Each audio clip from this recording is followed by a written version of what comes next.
Hey, it's Tony G from Tony G's Guitar Kitchen. I've been getting a lot of requests via YouTube and some messenger messages to update the Harley Benton. It's been a year since I purchased it, and it's become quite a popular guitar, I think. But there's still a lot of questions people have asked about it. So let me just do the rundown of what has happened in the last year. So I have gigged with this probably maybe 6 or 8 times with my band. I have used this extensively on my latest release, Songs from the Silicon Forest, and I'll put a link down in YouTube for it if anyone wants to go hear it. I've just fallen in love with this guitar. I don't think I'm the kind of player that says I have a main guitar. I mean, I have my Les Paul, which I love. I have my Michael Kelly, which is just fantastic for the style of music I play. I've just picked up the Earl Slick Stratocaster Relic. I'm still toying with whether I'm going to keep that or not. It's kind of not my style of guitar, but it's really fun to play. And then I've put together a kind of a Frankenstein kind of Les Paul Jr. Parts from like 5 different Les Paul Jr. guitars. But the Harley Benton SG has just become really popular. When I play at places, people come up and ask me about it. It's, again, like I said in the first video, it's just a plain beautiful guitar. It's just absolutely gorgeous. It's flawless. There's not any nicks or dings on it in the year of playing it. I have added, as you can see, I've added the Duesenberg tremolo system. So this is really a fantastic, easy mod if you're into tremolos, vibrato bars. I am not, but I wanted to do it. Because it's a mod that I think a lot of people should do if they play that kind of music. It fits on any Tone-o-matic bridge, Gibson, Epiphone, and it fits the Harley Benton because it's a standard Tune-o-matic as far as the spacing. But the Duesenberg just, you pull your Tune-o-matic bridge off, your stop off, and you slide this right on, wrap the strings on there, and that's what's keeping it on. It has height adjustment if you wanted to heighten it. I've just put it flat down because it does a pretty good job on the tension on the strings. It seems great all the way down, but you could lift it up if you wanted more of a straight angle. The tone arm is a Allen screw for depth and how angle you want it. It's fantastic because it can go all the way around. I mean, you can play it in any position you want. A really fun mod. But as far as the guitar, like I said, I've gigged with it, and I've used it on my recording, and it has held up way better than I thought. Because the question always is, when you buy a guitar, say $500 or under, is what's the durability? Yeah, it'll be a great guitar if you're playing at home in your bedroom, or you're just a jam guy by yourself, and you don't play in a band or anything, or maybe you play once or twice a month at church. Is this the kind of guitar that you could gig with 3, 4, or 5 nights a week? And I would say yes, it is. The only issue that I've had with it is, I don't know if you can see it or not, but the tops of the steam pipe controls, the very tops of them have chipped off. In fact, this one has chipped off, and the chrome tone identifier has popped off there. And it seems really odd to me that a guitar I know this is a inexpensive guitar, but it's a high quality made guitar. But these components, even buying expensive ones or manufacturing high quality ones, are not that expensive. But I'm not a big fan of these kind of controls. I'm not I don't fiddle much. I usually just set things and maybe adjust the tone depending on the song I'm playing. But that's an easy replacement, very easy replacement. But other than that, this guitar has held up.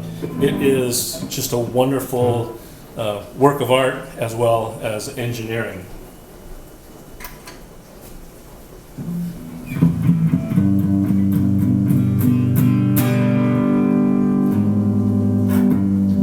Well, that's not what I wanted. How about this?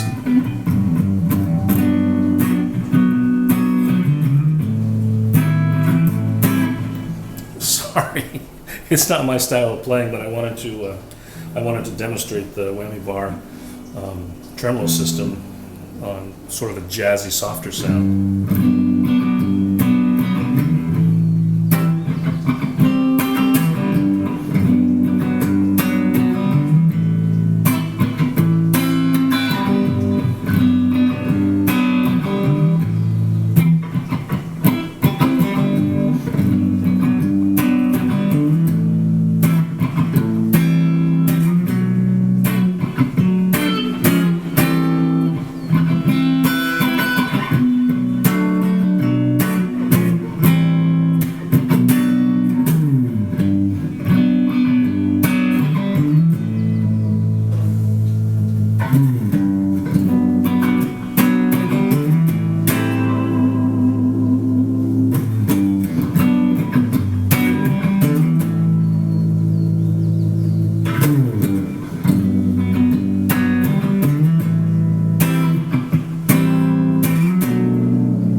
So, that's the two combined pickups running through a pretty clean sound on my Mustang 4.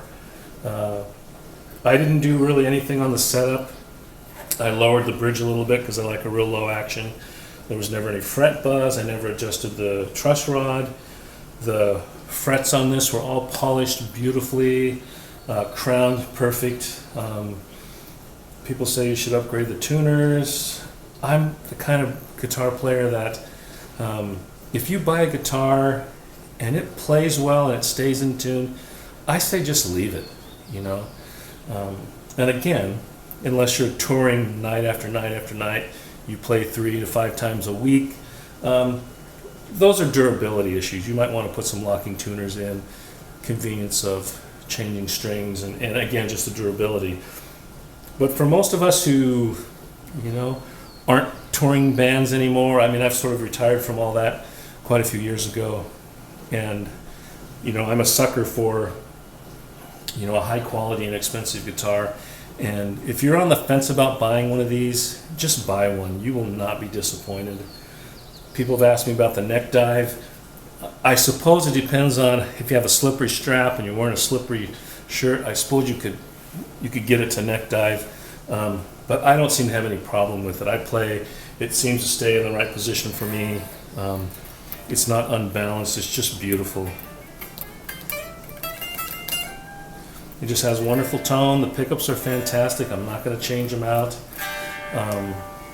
But again, this is a guitar that if you wanted to put higher end pickups in there, put some locking tuners on, you could probably still spend another $300 to $500 and have a $1,000 sounding guitar if you wanted.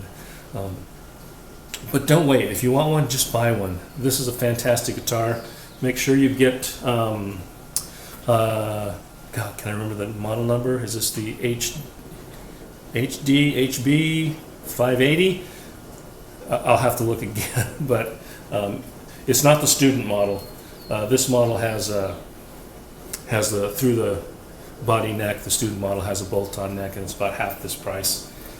But you will be quite happy that you purchased this if you buy one. So do not wait.